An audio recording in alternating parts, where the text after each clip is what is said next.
Hey guys, and welcome back to our race recap for the Spanish Grand Prix that happened on Sunday, as most weeks do. But yeah, so today, as always, joined with Charlie. Hello. And yeah, so what we've got so far is a bit of it was an exciting race, but then it kind of, well, if you're a Red Bull fan at least, it kind of all came apart. It got a bit predictable towards the end, didn't it? Yeah, you saw the stats come up on the screen. It was like, okay, Hamilton 20%, Hamilton 30%. As AWS always it makes it sound way more exciting than it is. Hamilton's going to close the gap. At one point, I think he was gaining 2 seconds a lap on Max's dying tyres. Yeah. Which begs the point, shall we go back to where it all started in the qualies? Where it all kicked off? You obviously, was it Hamilton pole? And then you had, was it Verstappen 2? If I'm correct? Yes, it was. You're right. So, because so Verstappen had a nice start on the first corner, cut past Hamilton. All the Hamilton fans out there weren't very happy, I think, with the way that happened. But Verstappen put his elbows out and he got the track position. He had the high ground. He was on the racing line, bullied it through there, going back down the pack. You obviously had Ricciardo fighting his way up the field. You had Ocon, Gasly, all that lot. They're up there first. Then the first DNF of the race happened, or first and only DNF happened was Yuki Tsunoda. The day after he badmouthed his pit crew for giving him a crap car. And his car breaks down.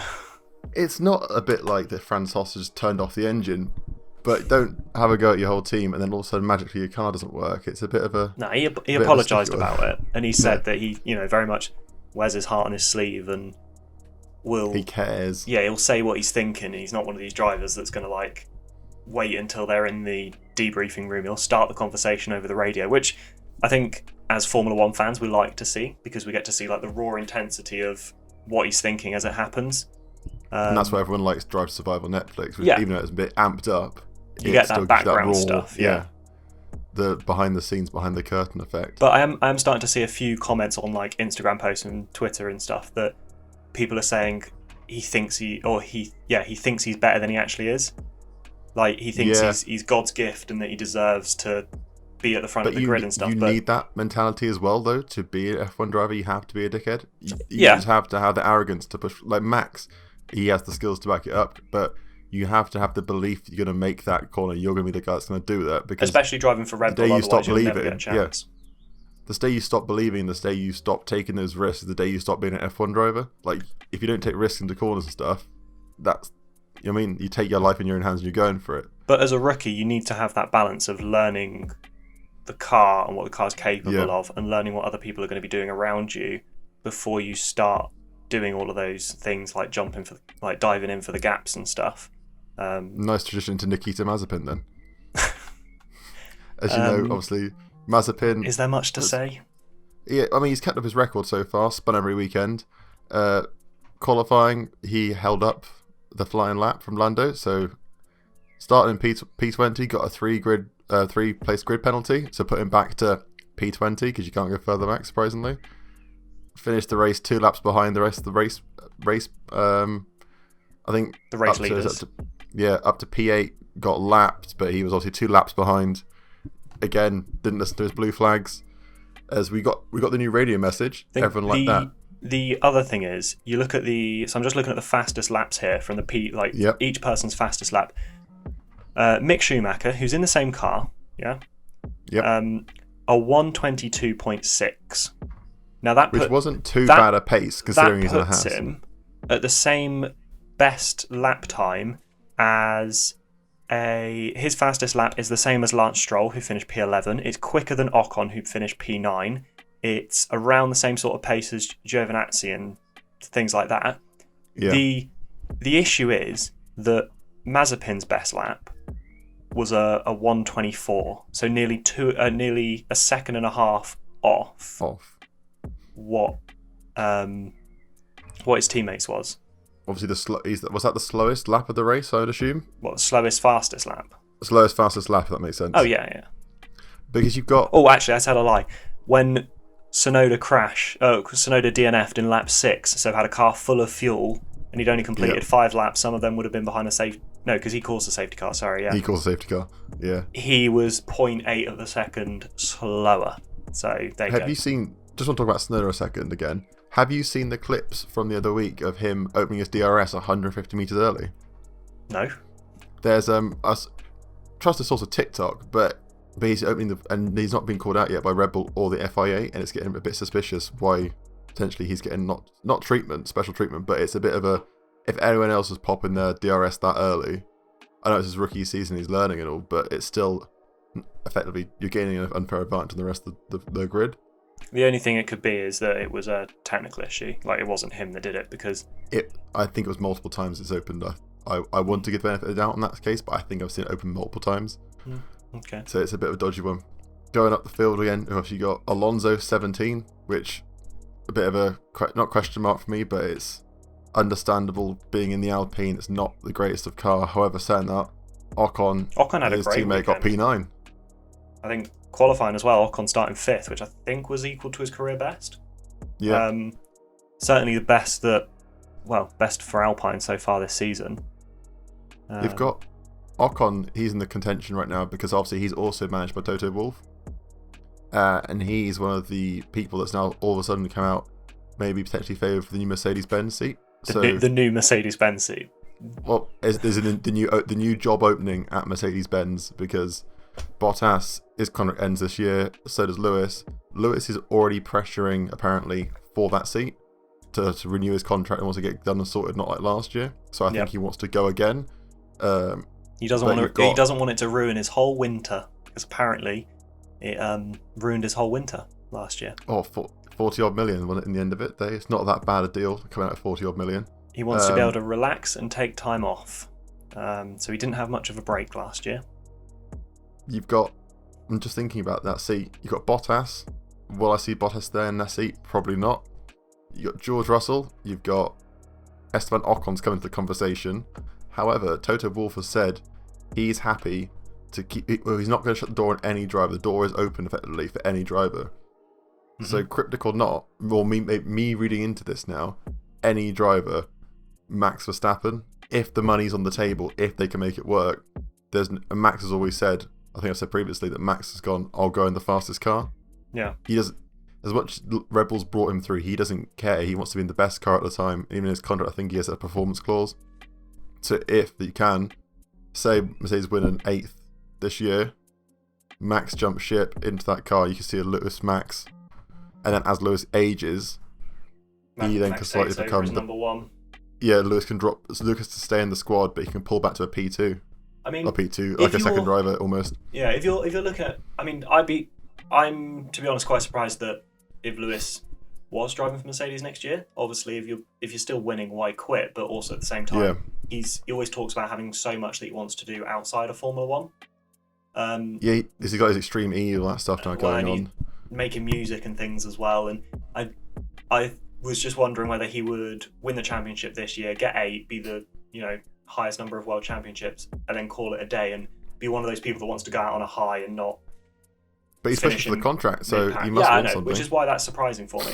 But also from Max's point of view, the idea of driving in the same car as Lewis and having someone that you know is going to be up there with you has surely got to be a massive benefit, because again, we saw it at the weekend in the race that it's those two racing together. It's just those two at the front of the pack. No, but Bottas was there enough to cause an issue for Red Bull. Red Bull couldn't pit when they wanted to because they'd fall behind Bottas, and it's 2 versus 1. And at the beginning of the season, we were thinking, oh, maybe it'll be a bit closer and Perez will be there, and I do think he's getting there. But he's still betting in with the car. Yeah, every P5. every race that we have where Perez isn't there with Bottas and Hamilton helping Max, it's just automatically advantage Mercedes. And unless the Red Bull has to be so much faster than the Mercedes to be able to just run away with a race, because otherwise pit stop strategies just goes completely into Mercedes' hands, and they can decide what they do, and they can choose. By the same token, though, I know Red Bull can't control this factor, but it's also Ferrari hasn't helped Red Bull, and it sounds completely broken saying that. But 2 or 3 seasons ago, Ferrari were challenging for winning in P2, P3 podium spots. Yeah, and they'd be breaking up that front too. Yeah. So you had you had a big three at that point. Yep. Now you've got Red Bull, Mercedes, which is basically 4 cars fighting for 3 spots. Well, actually, you don't. You've got 3 cars. 1 car and 1 car from Red Bull, 2 cars, and you've got 3 cars fighting for 3 spots. And whereas when you had the Ferraris there, and it was like you got them pushing up the field and fighting, like it was when Seb was fighting with Charles and pushing it up there and stuff like that. Yeah. When you're constantly fighting away, you're adding an extra team to the mix. It makes it harder for Red Bull in some sense. Obviously you're battling on 2 teams in the strategy, but then you've also got someone else fighting, like taking points off Mercedes. Like an enemy of an enemy is a friend.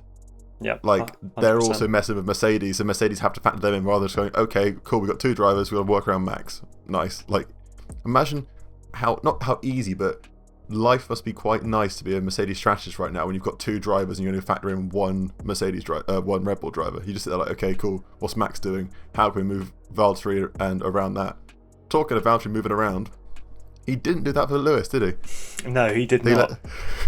I mean, Valtteri 4.0 now, is it 3.0, 4.0? Yeah, but what version are we on? Looking at the mentioning the strategy as well, how calm Mercedes were to know that we don't have to pit straight after Max because we know the tyres won't make it to the end with any sort of pace, and they knew that they just had to tell Valtteri to get out of the way. Now, as you say, that in their head probably the strategists were thinking that would be a bit easier than it was. But also, just moves, Lewis goes past. No, that's not happening. I think you either move out the way and let him past, or if you're going to put up a fight, you've got to put up more of a fight than he did.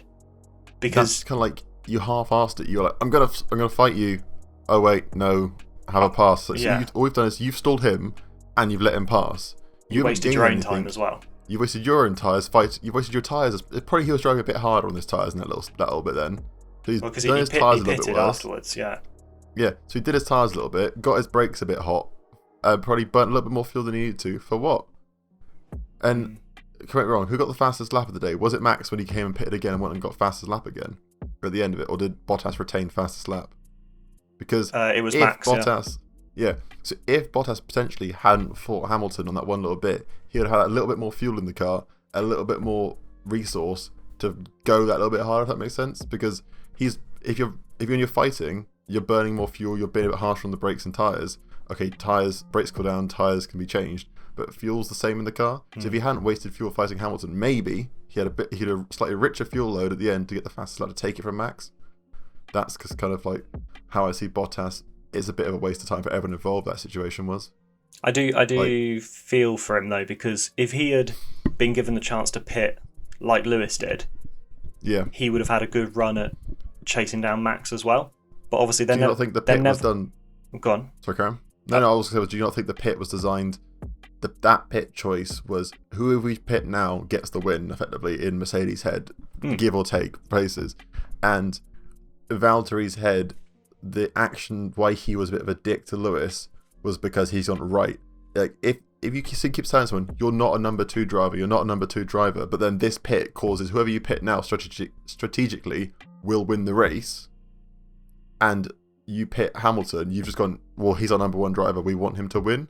Yeah, no, and it's not like, and it's, but for Bottas in his head, that's confirmation he's a number 2 driver. He may not say it, Mercedes won't say it, but that's confirmation he's a number 2 driver. But Mercedes was saying you're frustrated and being like, oh, I'm not letting you pass, you dick, like, and then just giving up. Yeah, but Mercedes were telling him that right, we're chasing Verstappen. They were saying to him that Lewis is going to get past Verstappen. They were then telling him that he needs to chase Verstappen.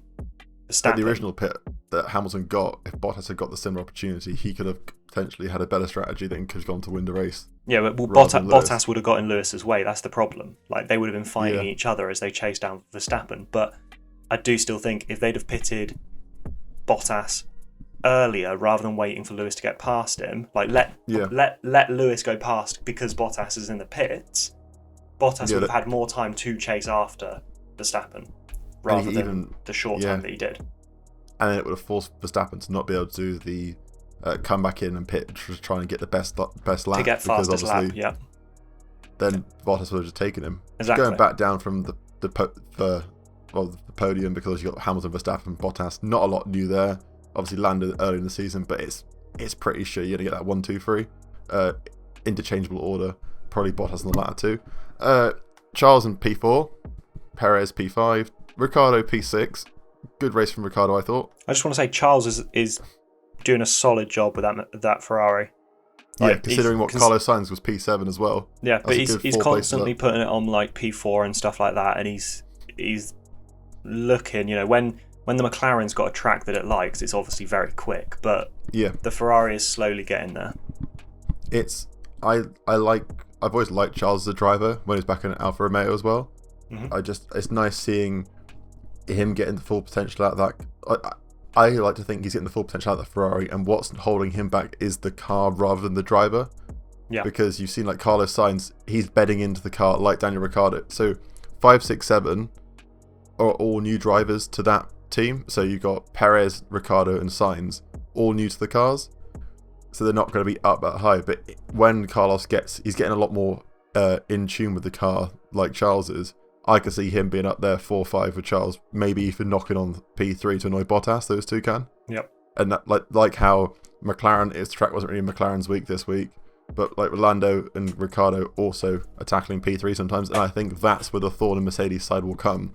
It won't be a 1-2 worry, because that's always going to be those two will be off the pack. Max and Lewis, that is. I think your Ricciardo's, your Norris, you've got, I don't know what Perez is going to be doing, floating around, but I think definitely Ricciardo, Norris, Sainz and Leclerc are going to be a pain in Mercedes' side when it comes to that P3 spot for Bottas. Because I reckon they could... you've seen Bottas when he's P9 the other week getting crashed into. Like, yeah. If he's down there, I reckon a Charles Leclerc and a Mercedes could probably take a good fight to Bottas if given the opportunity to. Yeah, I agree. I think got Perez as well, I think, has got a lot more to come. I think he just needs a clean weekend where he has like a complete weekend where everything just goes his way. Whereas at the moment there just seems to be little niggly issues every now and again. As much as like same with the Lewis situation, he's not a first team driver. He's not like the number one driver, but Perez is bringing in solid points considering where Alex was. I don't think Perez can't complain about strategy stuff though. When you need to be putting the car further up the grid to begin with. Yeah, put the car further up the grid, you'll get given the strategies as an option to you. You can't rely on you're the guy that can bring it from P20, like start on the grid 20th and bring it all the way up to like 5th. That's really impressive. If you can't break the top 3. Yeah. It's impressive bringing it out of the points and putting it into the points. I think he will win he will win a race, I reckon. Yeah, he'll definitely win a race. But then it's all. I think for Perez, it has to be very situational. How the roadmap has to lay quite nicely for him. Like all these things have to happen and slot into the right order for him to just naturally cruise through and fight through the field and get up there quite easily. Yeah, it's not like I don't think Red Bull Ricciardo, not Renault or McLaren. When Ricciardo was comfortable and he knew what he was doing in the Red Bull, he could fight a lot better through the pack than from P7 up to P1. Ricciardo can fight that better in that Red Bull, whereas Perez is a lot better from going from the back of the pack and just going through all the pack, if that makes sense. Up then he gets stuck around at the 4th to 7th spot, I'd say.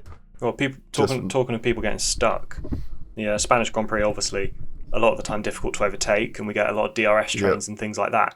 It was actually really refreshing to see people fighting for positions right until the final lap between for the last couple of points places, basically 9th, 10th, 11th, 12th, all the way down to really 14th, because Russell was in that fight and was 11th. P10 at one point, knocking on the door. Was trying to get into that top 10 and hold it. My favourite bit and then got jumped by like 4 cars. The weirdest bit for me, I looked at the screen and I saw Raikkonen, Vettel, Alonso. I was like, what's going on here then? Like, we're in 2021, it's like I've gone back in time. And then you see Russell is like, this DRS train was a 4 or 5 car DRS train and Russell was leading it at one point. And it's like, I wanted it to happen and he was closing down that gap. But it just got, and then Gasly went past and then it also just came tumbling down for him. And then it was when you got the radio message saying, oh, it feels like the wind's picked up. Because one thing they spoke about a lot this weekend was that the Williams is, because they had the Williams on the pit wall talking to the Sky Sports commentators and saying that the Williams is really susceptible to changing wind conditions. But and then one day I reckon they'll get points this year. Obviously we've got Monaco 100%. Coming up next. We've got Monaco coming up.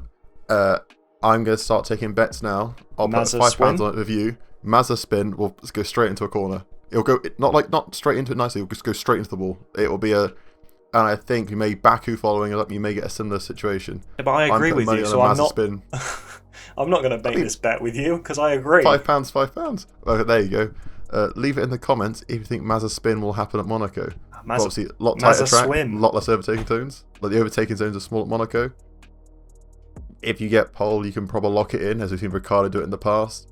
Who do you think who's going to win Monaco effectively? What's your predictions? I want your 1, 2, 3 and fastest.